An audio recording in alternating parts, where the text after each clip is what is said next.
Okay, so we're here again with Jake from Blockbuster Move. Thanks Hello. for meeting with us again. My pleasure. Today we're going to talk a little bit about your process when it comes to planning the events for Blockbuster Move. Okay. In the last video, you said that you have a team of people. Maybe we could start out there and talk about their different roles and how they help you complete the planning and the day-to-day tasks for Blockbuster Move's events. Sure. Do you want like a bullet point for each employee, or do you just want like an overview? I'd like to know how many people you have in your organization, and then whether or not they have specific roles that you reach Okay. out to them for, or whether you look at each event and then delegate tasks depending on who's available. Or Sure. Good question. So we do have a relatively small group of employees now. There's five, and then me, so six of us total. And certain people have, skills that obviously they bring to the table, but generally we approach each situation as sort of a novelty. So each party has its own unique needs. Obviously, there's certain people. There's a specific person who's in charge of food and being on top of what kind of food we get, where we get it from. But that role can be supplemented by other people and interchanged. And then we all sort of deal with scouting areas for parties, venues, acquiring supplies, research on sort of the details of each specific thing, and then interfacing with the customer. So great. So you're at the head of the organization. You're the go-to man who delegates the tasks between the five people on your yeah, team. we have a sit down for every project and just sort of break it down piece by piece. And we've gotten to the point now where like we have a pretty good understanding of how it's all going to play out. So we've gotten pretty good at knowing who to give roles to, and that process goes relatively smoothly most of the time. Sure. I'd love to talk a little bit more about that system that you have in place. Can you talk to me about what happens the moment that you take the order, and then kind of take me through the process of where you go from the time that somebody requests your services? Sure. So we get contacted, whether it's via our website or word of mouth, however it happens. Do you generally get emails from people or calls, or what's Usually emails, sometimes calls. Okay. I give out business cards and the like. And then usually I'm the point person for interfacing with the customer at the first stage. I sort of get a general idea of what they want. Then we communicate about those needs and sort of pitch them a base general idea about what we want to do and put it in the customer's hands to get a specific date, because we need to know exactly when it's going to be. And then as soon as they can settle on that, we set up a meeting and have a sit down and break it all down. And then we draft up sort of like a plan for how much it's going to cost, what it's going to look like, where it's going to be, all the details, all the logistics. And then we forward that plan to the client. Once we get the green light, then we go ahead with planning. Okay.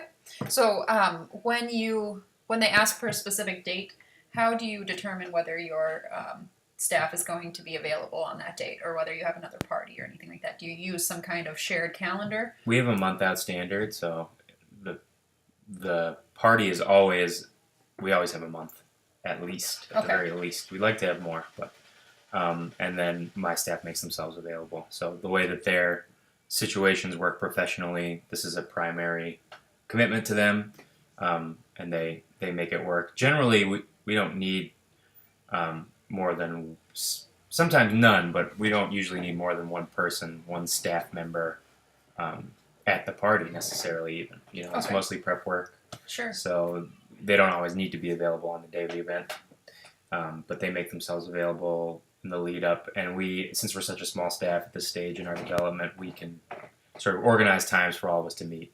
It's very flexible. Great. And it's very discussion based. And so those discussions, are those happening through something like a Google Calendar, or do you have a paper calendar that you all keep in the office and write on?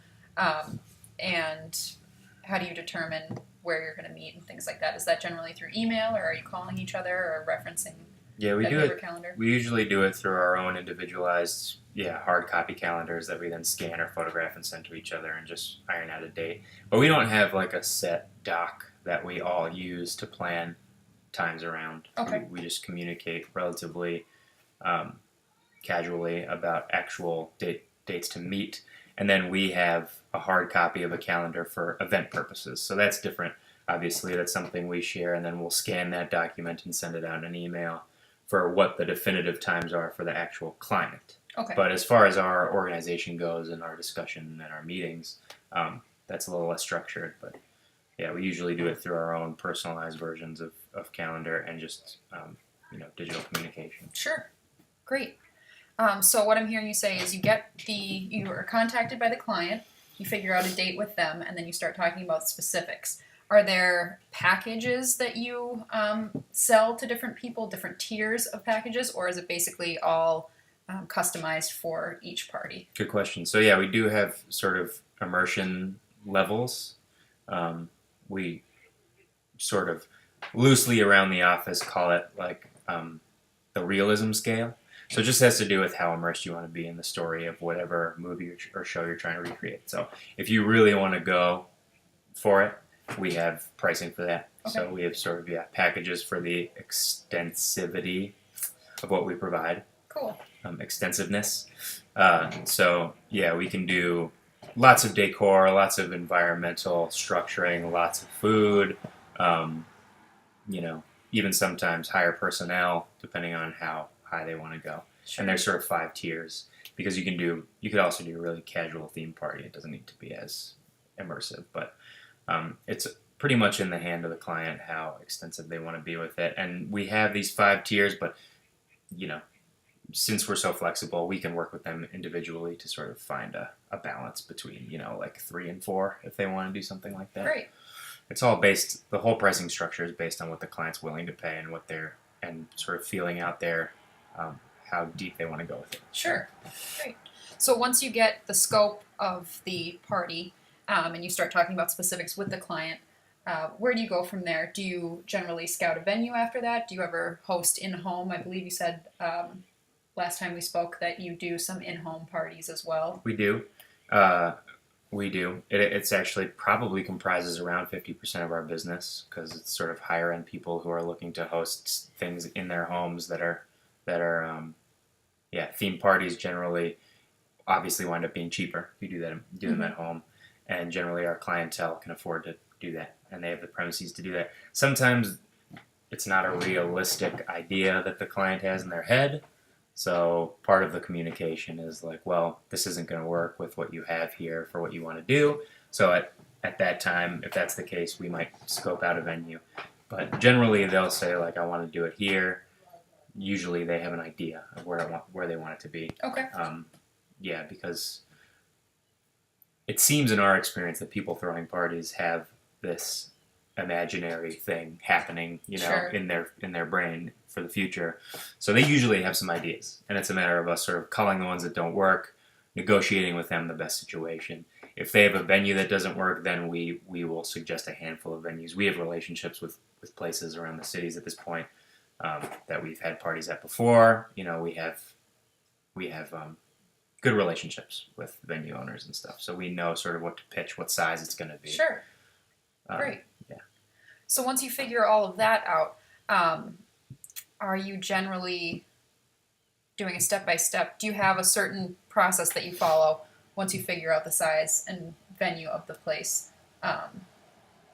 to start planning for that specific party? Like, are there any parties that you're planning for right now that you'd be willing to take me through the process of planning the different food and, Sure. once you found the venue, planning the theme? Yeah, so the next one we have coming up is a Walking Dead party based on a popular AMC television show. Yep. And that's going to be actually at somebody's home. So what we would do first, generally, is sort of outline how many people it's going to be, and then decide, yes, this works. This person has a larger home, and it's going to be, around like 50 to 100 people. Wow. It's a pretty big one. Yeah. But it's an upscale sort of situation, and by that I just mean the client has the means to accommodate. Okay. So then we go about researching what food items we want. In this situation, it's going to be sort of like kitschy, show-themed stuff. Sure. So, like chili that looks like brains. Okay. And then we will investigate and do research on what recipes we can require for that. Sure. Would you be willing to take me through the process of looking for different recipes that are Sure. event-based? Sure. So generally, we're just gonna search for just sort of roundabout ideas until we settle on exactly what we want the menu to be. And sometimes, for something like this, we can sort of take it upon ourselves and work with the client because they want to be involved with the food. Sure.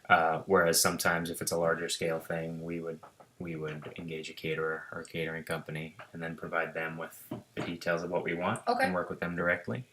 But in this situation, we would do something like, since they want it to be more of a personalized thing and a little more kitschy, we are going to go with things like this. This is a great place, brain cake Instructables. Different ways to make things like this that just are sort of more over the top, a little more on the nose. This party isn't going to be specifically like super thematic. Like, we're not going to shut the windows and like only have canned goods. It's going to be more of like a hokey zombie themed party. Okay. So it's this type of thing, sort of easy to put together recipes that are really easy to find online. Sure. Stuff like this that we can, if the extent of the skills go beyond what my staff has the capacity to do, which often happens, we will bring in someone contractually to help us. Just somebody on like somebody on a sort of hiring basis for this specific event. Sure. You know, someone more professional than we might be. And when you're looking for somebody to outsource that to, are you just doing general Google searches for local businesses that might be able to do custom cakes and things like that? Yeah, we have places around the Twin Cities that we like, people that we know. Okay. And these are people that are willing to do. They're willing to do custom things if you communicate with them directly. Sure. They know that we're willing to pay them to do sort of unique things for us, specialty things. Great. So. And so you'd get an idea of what you want, and then you'd call a point person there and explain that and see if they're able to accommodate that by exactly. The day. And then we have a handful of places. We also are always doing new research, so we'll have people who it's like, okay, you have this block of time where your job is to track down people in this field who can be successful at putting this together, or possible options. And then once we have a handful of options, if no one we know can sort of accommodate our needs, then we'll do more extensive research and try and communicate with people who can. Okay. And usually the food is a primary part of the party, and the client is willing to pay. Sure. So we can usually work something out with local artisanal chefs and things like that. Sure. To meet our needs. Okay.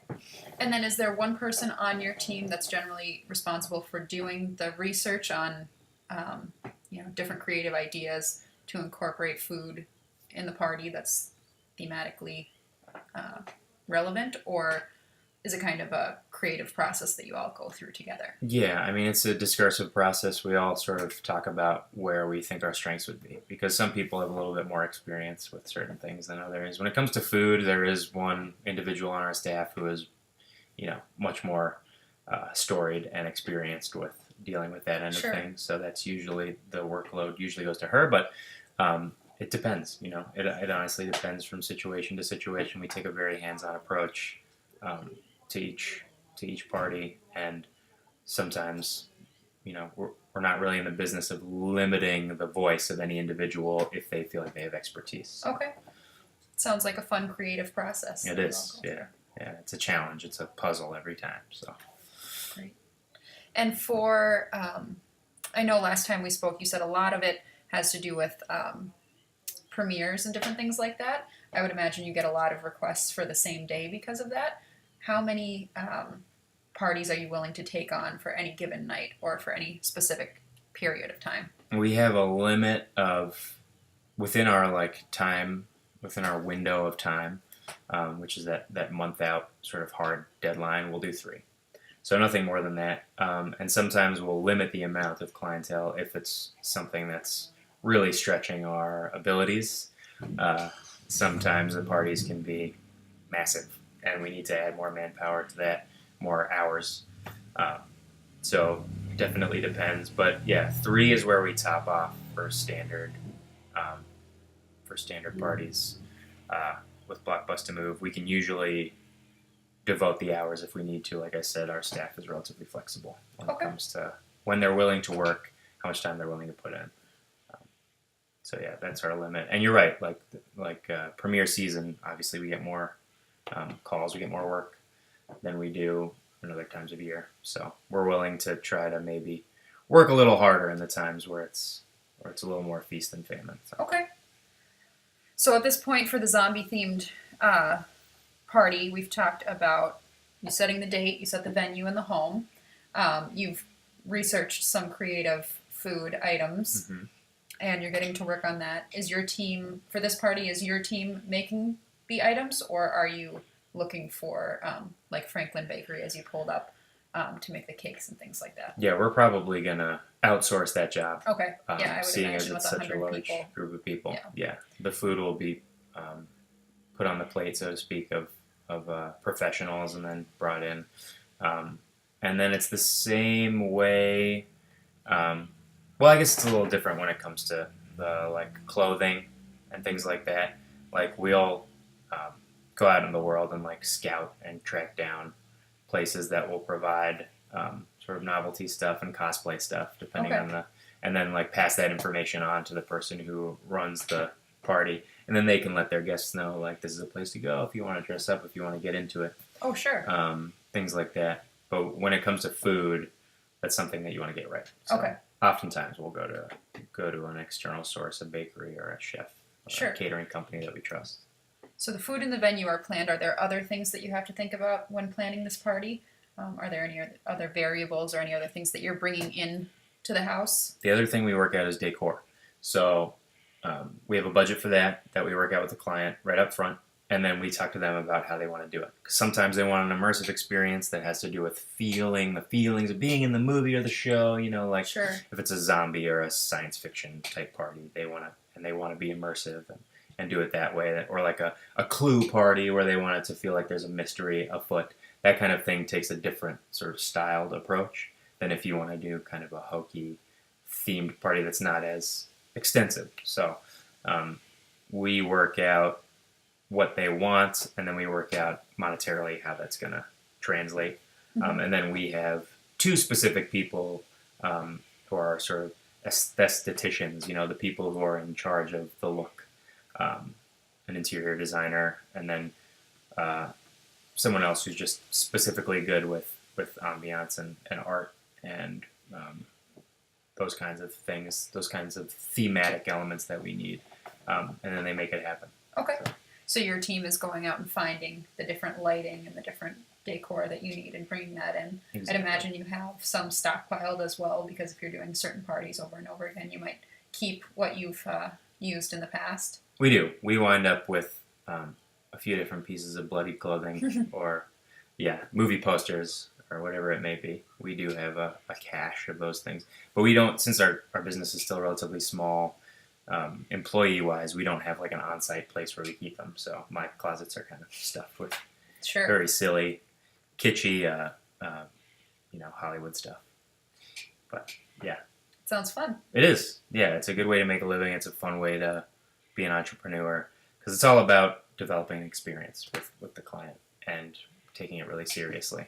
So, do you feel like your process is pretty refined? Do you feel like each time that you plan a party, you're on point with No. everything? No.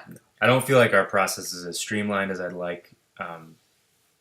But that's part of what goes into starting a business like this. Is every time we do a party, we get better. I wouldn't say that to the client, obviously, but I think we could stand to be more efficient. But as we develop and as we grow, we can hire more people who come in and have specific roles, and it'll be less of a piecemeal process and Sure. more of a structured sort of like specific responsibility delegation kind of a situation. So it works well. My staff is incredibly good at communication. That's the number one thing that I stress when I talk to people about this job. So that helps a lot because we can really get a clear sense of what the client wants, and that's what it's all about: is appeasing them, meeting their needs on their budget. But as far as the logistics go, we have some things that we could streamline, some ways to make it better. But the more relationships we develop, and the more we do what we do, the better it gets. So Great. Yeah. Well, thank you for meeting with me today. I appreciate your time. It's my pleasure. I hope you tell everybody about Blockbuster Move and spread the word. I certainly will. How would you like us to contact you in the future if we have any other questions regarding the business? You can reach me at the email that's on the website. Okay, perfect. Well, thanks so much. Thank you.